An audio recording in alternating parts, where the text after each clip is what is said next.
Your syllabus is really a basic class. You will find out that what I look for in all of this is, number one, your participation. Of course, your attendance counts, but your participation. In other words, I don't always like listening to myself speak. I like to hear some other people's voices, right, Tony?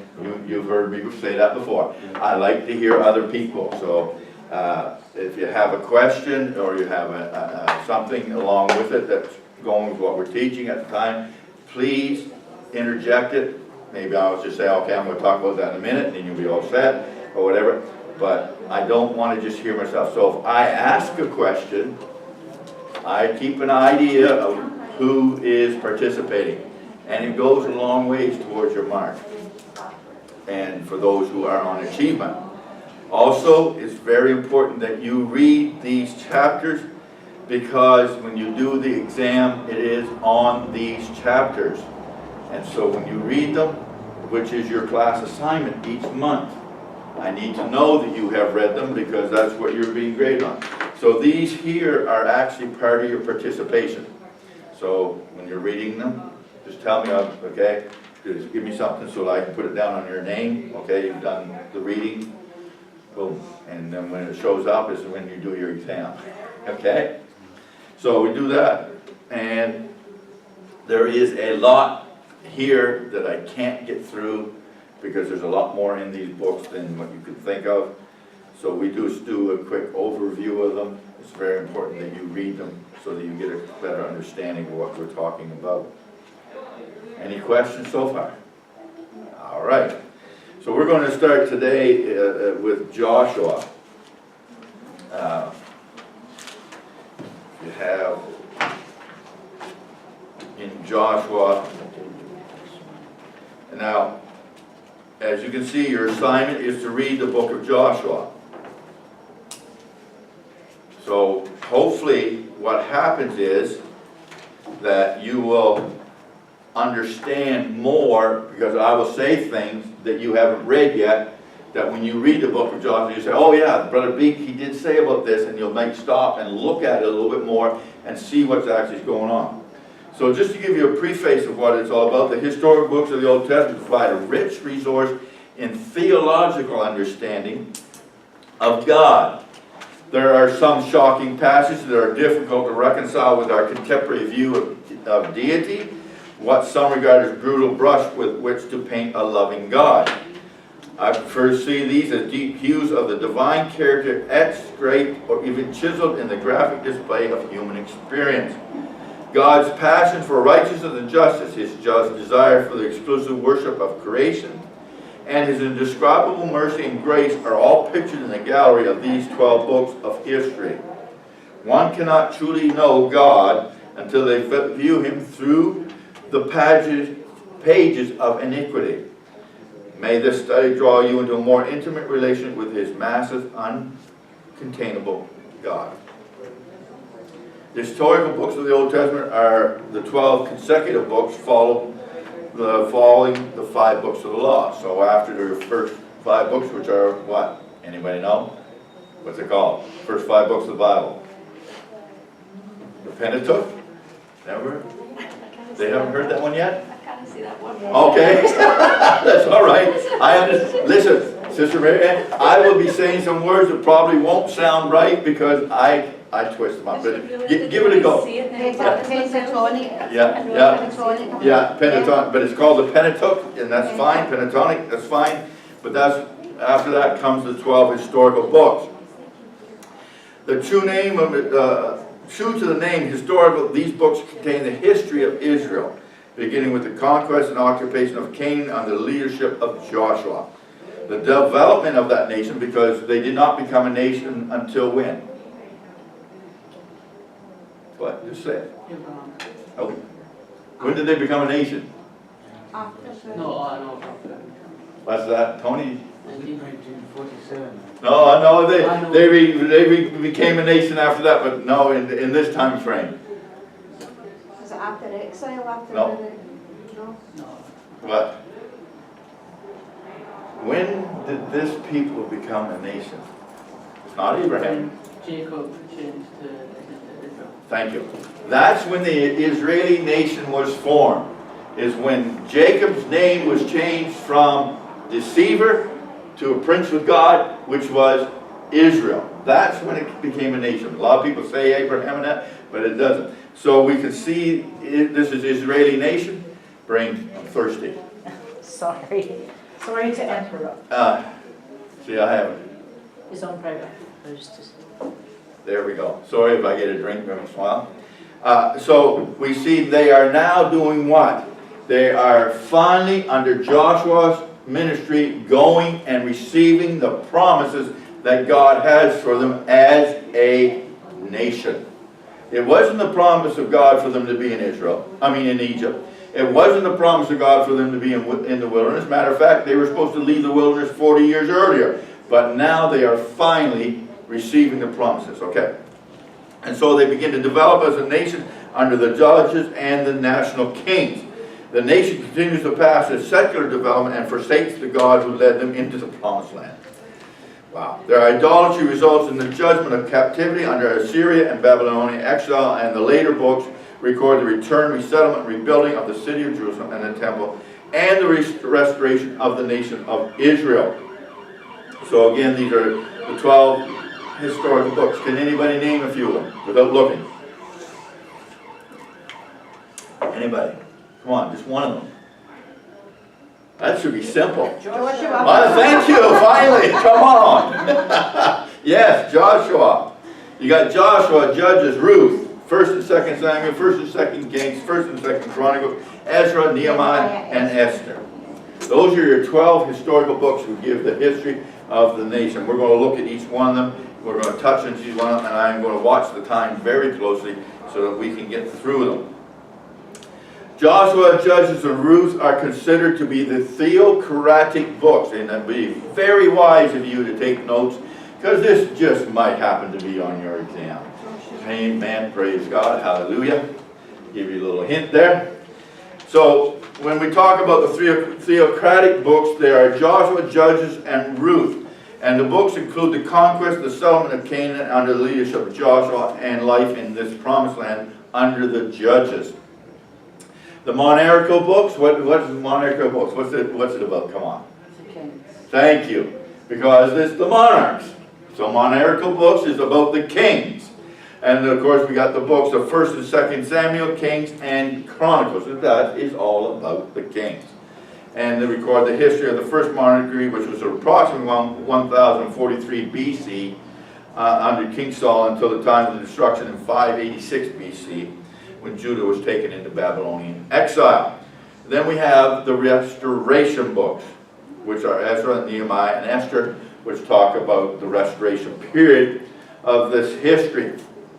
This concerns the return of the remnant from Babylon to Jerusalem, the rebuilding of the walls, the people, the temple, and all those things that happened under these different rules of Babylon and Persian rule. Now, there are 2 testaments, 2 covenants, but 1 story. That's the value of the Old Testament. It's very good to understand. There are 2 testaments, 2 covenants, but 1 story. 1 interwoven plot and 1 eternal purpose. So we see that God is not trying to make a mess of us and mix us all up. He's trying to keep us on the what? Straight and narrow. He's given us, but so we're looking at history. What is so important about history? What do you think? What's so important about history? Just where we came from, where... Where we came from? And what else are we going to say? What else? The things that happen today, why maybe influenced by the past. That's so true, yes. Okay. To read your history so that you don't do... Good point. Very good point. History, if you read history, then hopefully you won't make the same mistake that they did and return to it. But like Sister Mary's explanation about our history, you know, we see what we did, but it also takes us to where we're going. Okay? And that, when you take and envelop both of those statements that were just made here by Elizabeth and Mary, that that is what history is all about. History is hopefully that we learn from it, so we don't make the same mistakes. You know, if you go out and you hit your thumb with the hammer, well, that's in the history. So hopefully you don't hit it, but if you continue to hit your thumb and the hammer, you might as well hit yourself in the head because you're being stupid, and if I can say it that way. I get very plain sometimes, but that is just exactly. If you can't learn from history that you make sure you hit the nail of the head and not your thumb, then you're a problem. You've got a problem, okay?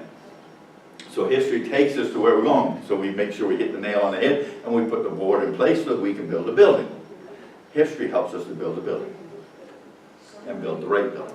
So when we're going through these history lessons over the next few months, you will see some very huge mistakes done by the children of Israel. But one of the key things that I noticed is they have never learned from their mistake. And I hope as a child of God, myself included, that we learn from our mistake. Nobody's perfect, but if we need to learn from it so we don't repeat our history again and again and again. All right. So because of that, there are two testaments, one story, one interval, and one eternal purpose. And our purpose is, for us, is from this history, is to learn what God wants to do. The Old Covenant, some people disregard the Old Testament, and that is true. I have heard this, and I'm sorry, and I get a little pain, but I despise that statement. The Old Testament is very influential in your life and your walk with God.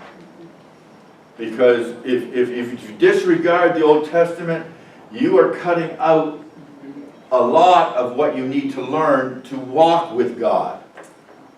If Israel had persevered and put their faith in God, they would not be where they are today. Because they would have followed Him. And it's the same thing. I can look at our lives and say, if I don't persevere through the trials, our troubles, and our circumstances, then I won't have a walk with God. I won't know who God is. But because of history, I can understand that.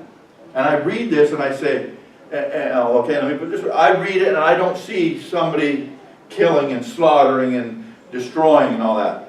What I see in looking at the Old Testament, do you know what I see? I see a God trying to get a people to focus on Him. When I read the Old Testament, that's what I see. I see God, you know, yes, He uses judgment, yes, He uses, it seems like cruel things, but He's trying to get that one group to just focus on Him and love Him the way He loves them.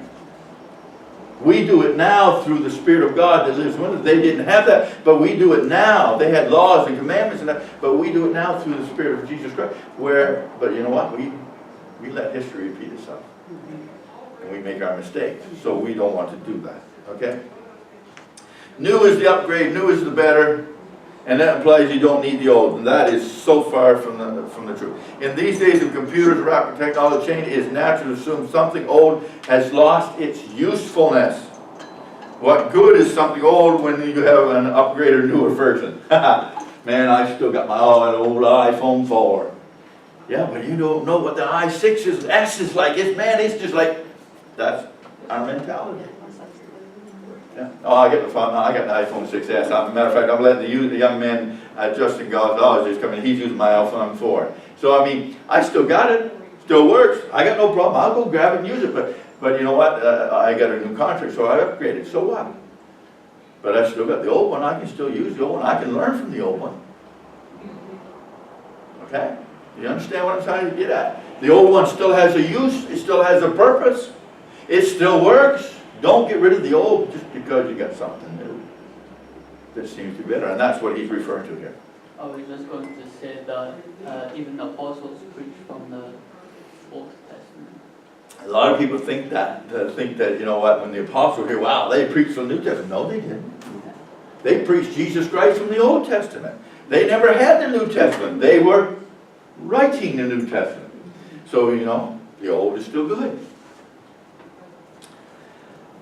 You know what, that's the next thing. Can you preach from the gospel? You're looking in your book. Shame on you. No, that's all right. The Old Testament, we need to realize, and as it says here, the first 3 generations of Christians do not have the New Testament. It was written afterwards. And so they used the Old Testament. You can go into the Old Testament and preach Jesus Christ to anybody and to everybody. Oh, you got a new computer, did you? Okay, you go to work. So we see, we don't get rid of the old. Your Old Testament is very important to your walk with God. Don't ever denounce it.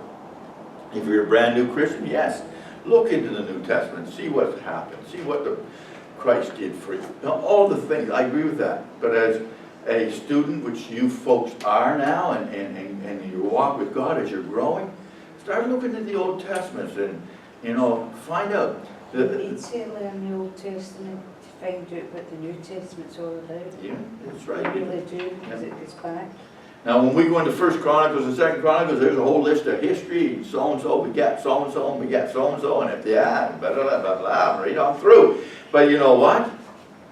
What you need to understand, and hopefully someday, maybe when I'm old, I'll have nothing to do on my hands, and I'll just sit down, and I'll take that 1 and 2 Chronicles, and I'll start looking through that. Do you know why those names are so important in 1 and 2 Chronicles? Is because each time a child was born, the people would name their children after what was going on in their lives. Prime example is when Eli lost the Ark of the Covenant of God, and it went to the Philistine. When he found out, he fell over backwards and died because he broke his neck. And at the same time, his daughter-in-law was having a baby. And when she found out that the Ark of the Covenant was gone, she named her child Ichabod. Because Ichabod means the glory of the Lord is departed. So when we look at these names that are listed in Chronicles, a lot of them have very powerful meanings because something significant was going on in the life. And there's more instances throughout the Word of God that you will see that. So you can't discount the old because the new. Matter of fact, the old shows you what the new is all about. Thank you. That's correct. Do you know what I was reading the other day? Sorry, just No. came to my head. When Benjamin was born, Right. his mother died. Right, and but she no I. named- And it meant sorrow or something. Yeah, But then his father changed it to Benjamin. because that meant right hand of God. So Yeah. he actually took, rather than name him about the situation, he named About he the said expectations. the good thing there. He took it from the Yeah. sorrow, which is hurtful to the expectations of what because God that has. was- There was Yeah. he had a son basically, and Yep. he had naming rights, so he decided. Exactly. There's another prime example. A name which means something. Yeah. And that's what the importance of Chronicles is all about. So maybe sometime you'll get there before me and just sit down and say, I'm going to look at a few I of have these. got a habit, when you get the big names, I kind of skim over it a wee bit. I know, but just out of curiosity, but what you can do is you can take and go and get a Greek dictionary and look up the name and get the verbal one because you can't pronounce so much, so I Yeah. tend to listen to it and listen to it. Yeah, but if you do check that out in a Greek historical book or a Greek dictionary, you can find out exactly what was going on at that time because of the name. Okay. The Old Testament is the first part of the continuing narrative of God's plan for world redemption. The prophecies are fulfilled in Jesus Christ, which we know, and the New Testament plays out the theme of salvation in a whole new way. Early believers could be thoroughly equipped as Christians. Up to the 2nd century, pagans were led to the faith in Christ from reading the Old Testament and hearing about Christ. Fulfillment of the Scriptures in Jesus, He came to what? Fulfill the law, not destroy it. But the law was where? In the Old Testament. And everything Jesus Christ did was a fulfillment of the law. And if we have time towards the end of the class, I can tell you, because I know, I don't know if Tony knows, but I know Elizabeth knows, and I know Callan knows this. But the fact of explaining what really happened about the thief on the cross and why he received salvation. I don't know if I explained that to Tony, but I know Elizabeth and Callan, I do know, they both know that. And he fulfilled the law in the thief on the cross. All right, let's look at Joshua for the next few moments. We got 35 minutes. Where the Pentateuch leaves off, which is the first 5 books about, Joseph picks up the narrative of the children of Israel and relates how they entered the promised land after 40 years of wilderness wandering. The wilderness wandering was because of who? Or what? Disobedience. Disobedient, but by whom? By man. The sin of man. By man. Usually when you allow man to get in, or flesh, if I can say it that way, when you allow flesh, because when I say man, I don't mean me, I mean you too. When I say man, I mean women and flesh. Gets in the way of God's desire, there's always problems. Okay? And that's what happened. Joshua can be divided in two parts. The first, the 7-year conquest of Canaan, and secondly, the division and the settlement of the land. The first 5 chapters of the book record the spiritual, moral, physical, and military preparation of Joshua and the people for the conquest of Canaan. And Joshua, the man of faith. He himself had been one of the spies that had spied the land along with Caleb. But him and Caleb were the two that came back and gave a good report. See what happens when you follow God? Even though there's other people that get in your way and try to stop you from following God. You see what happens when you put your focus on following God? It doesn't matter. Because some way God is going to get to you and give you what you need. Joshua and Caleb seen, yeah, man, there's giants, yes, there's mountains, yes, there's people, they got iron chariots, everything, but you know what? We can defeat them. Not because of what they saw, but because of who was leading them. They cut their focus on God and His promise, and not on the obstacles. Yes, sometimes in life we have obstacles and we face them and it just seems like it's impossible. But if we keep our focus on God and that's where He wants us, guess what? We're going to get there. Yeah. Now, if we say, oh no, I can't do it, guess what? You're going to end up in the wilderness. You're going to end up in trouble. But if this is the opposite, and this is what happens here. And so when he sends those spies into the land, you see, he sends them out again. Here's 2 spies, and he just goes and says, check it out. And when the spies go, what's the first thing they hear? They hear them in Jericho. Oh, we're scared. Oh, you know what? Those Israelites are out there. God opened up the rich. Did you hear what God did for? Because they know God's on their side. And so they're coming. So they're already fearful. And here the spies come back, man, Joshua, guess what? We can do it. They're scared to death over there. They're worried that we're coming after them, and they're just watching with intent eyes because they want to know what's going on.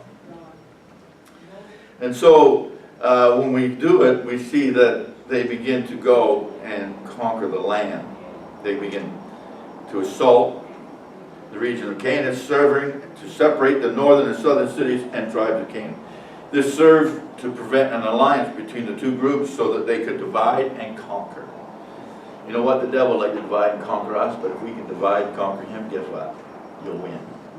And so, the first major challenge was Jericho. Well, I don't think that was the first major challenge. I know he says it here in this book, but what do you think the first major challenge was?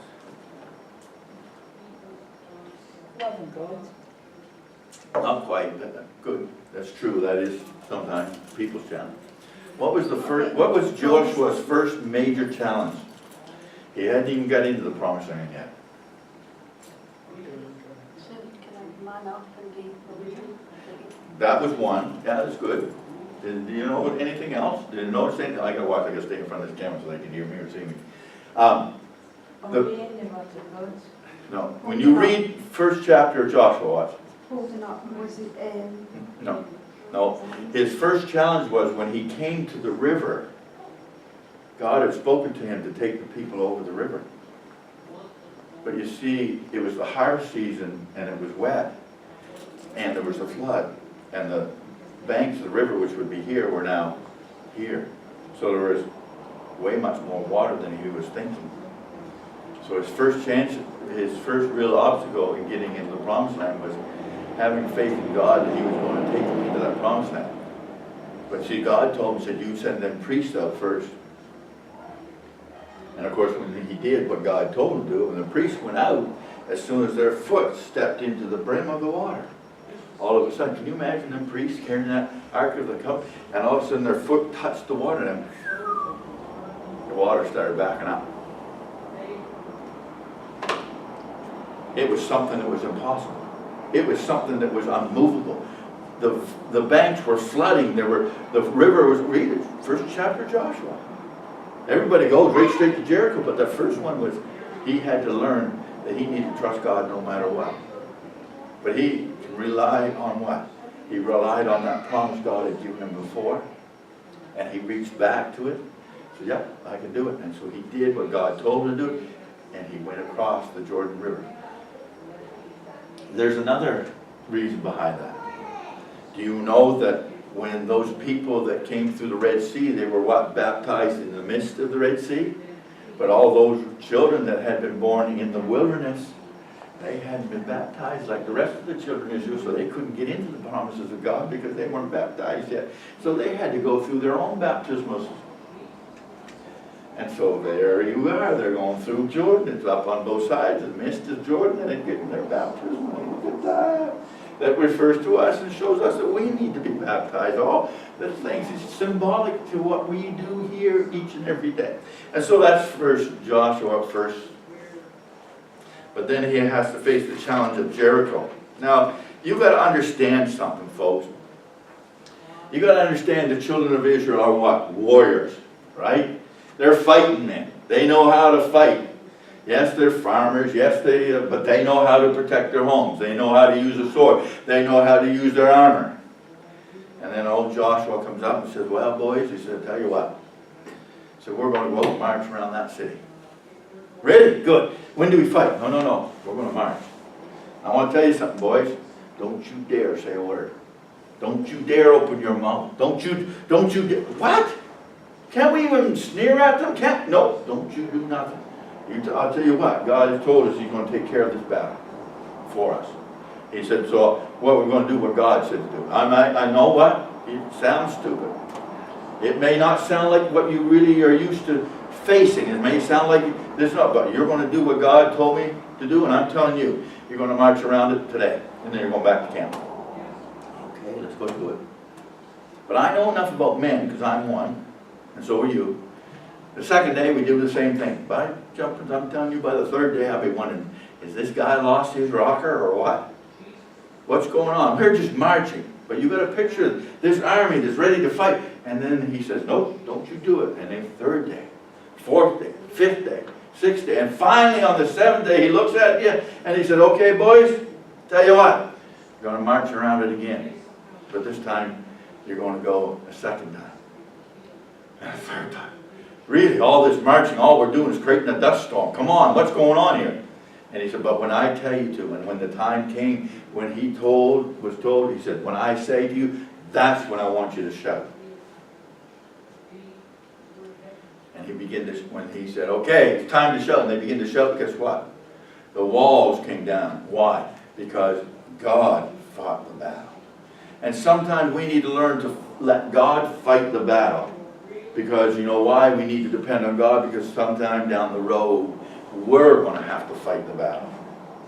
And so therefore, he did this to teach them to trust him and help them to fight the battle. And so, in going in, we see that they take over the first obstacle.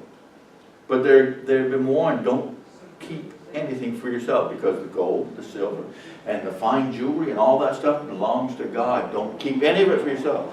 But we see how one person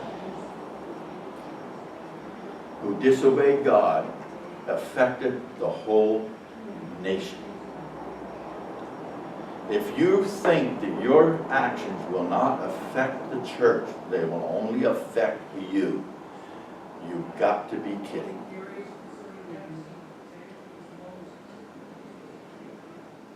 Your disobedience will affect the whole congregation. We're in a battle. We're still fighting. We want to get closer to God. We want to feel his presence. But sometimes our disobedience is what affects the whole church. I'm not doing that to be get you to be judgmental or bring yourself into condemnation. I want you to understand that if you realize that if we're going to receive the promises of God, we got to get our focus not on ourselves, but on God. Oh yeah, so-and-so. Why am I saying this? So-and-so said something nasty to me. So what? Get over it. Grow up. You're a big person. Pray through. Pray for them. Don't get a bad attitude. Don't do things wrong. And when you do, you'll see God will tear down the walls for you like crazy. We've got an old saying, an old rhyme, since you were young. Sticks and stones may break my bones, but names will never Yep. hurt me. But there's other times when people hurt in other ways. Yeah. And everybody. But you know what? We got to do it. Okay. So they do that. And the next part is that they got to go face Ai. So the next challenge they have to do. But because of sin, we know that they don't. They're defeated. People are killed. Other people are hurt because of one person's actions. But I want you to understand something. You see, when Achan was found out, and when God spoke to Joshua and said, take him up to the valley of Achor, it wasn't just Achan that ended up there. His family, his children, everybody that was a part of his home was affected by his actions. And they paid the price. If you think your actions don't affect your children, if you think your actions don't affect other members of your family, let me tell you something. You better wake up. They do. When they see that you're attacked by somebody, but yet they see you go to the house of God and worship God, they might think you're a little nuts. But when they see you do it, it affects them. When they know that somebody's been tearing you down, Tony, and they see you go into the church and they see you sing and you begin to dance and shout, they say, wow, they got their focus on God. They're not even paying attention to what happened. They got their focus on God. It affects them. Just a little bonus there. So we see that what happens to them. And then we see a little farther on that they're deceived by the Gibeonites. Do you know why Joshua was deceived by the Gibeonites? Because God told him to go in and slay all the land, clean it out. And the Gibeonites fooled them because, you know, they took some stale bread, some old wine bottles, and that made it look like they had journeyed a long ways and made a covenant with them. But you see, the mistake that was made is Joshua didn't go to God when they came along to make their covenant. If he had talked to the Lord would have said, hey buddy, they're your neighbor. Because it wasn't very long afterwards that they found out they were their neighbor and they were part of the land. But you see, because they had already given their word, they had to stand by their word. And yes, God does allow that to happen. And so we need to be careful who we're dating. We need to be careful who we're hanging around with. You say, well, you know what, I want to witness them, yeah. But if they're sitting there drinking or toking or doing all that stuff, guess what? It's going to rub off on you. Because, you know why? We're all human. And it's our human nature that gets the best of us. Are we doing all right? And so, in the final half of the book, an aging Joshua is instructed to divide the land among the tribes of Israel. And the final 2 chapters of Joshua record the fulfilled promises of God. There is one thing, though, that Joshua was lacking that's not here in the notes. And that is that when you study about Joshua and the children of Israel, you'll find out that Joshua was Moses' protege. Do you understand what I mean by protege? Joshua was Moses' servant or mentor.